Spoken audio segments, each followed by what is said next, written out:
Hello' নমস্কাৰ। আজি মই বিহু উপলক্ষে বেলেগে পিঠা বনাম।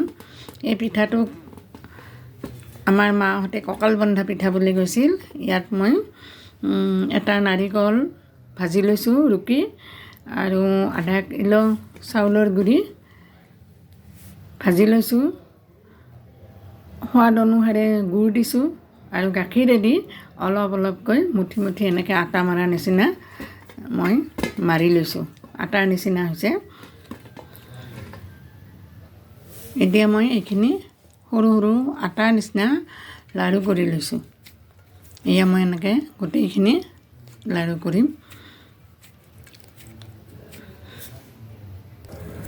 এতিয়া মই এই পাতকেইখন এনেকৈ কলপাতকেইখন কাটি লেৰেলাই লৈছোঁ।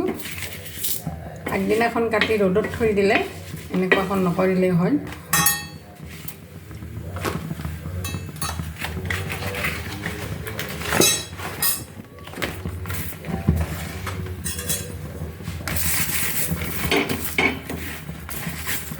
এনেকৈ মই প্ৰতিখন কলপাত কাটি সৰু সৰুকৈ তাত এনেকৈ সেকি লৈছোঁ, যাতে ই মুটকাই দিলে নাভাঙে, ফাটি নাযায়।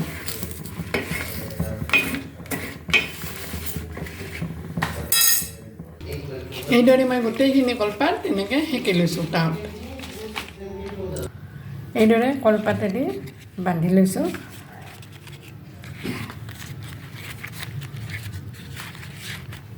এটা এটাকৈ মই বান্ধি লৈছোঁ। কলৰ চুচনি দিয়ে বান্ধিছোঁ, যদি নাই তেতিয়াহ'লে সূতা দিও বান্ধিব পাৰে। এতিয়া কুকাৰ এটাত পানী বহাই দি উতল আহিব দিছোঁ। উতল অহাত মই এই টোপোলাকেইটা ইয়াতে দি দিছোঁ।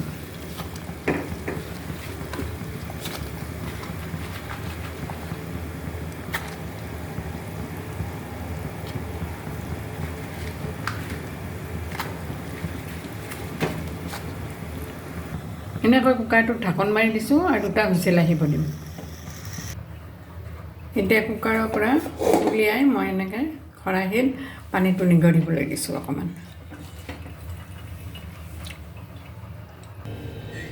এই আমাৰ হৈ গ'ল কঁকাল বন্ধা পিঠা।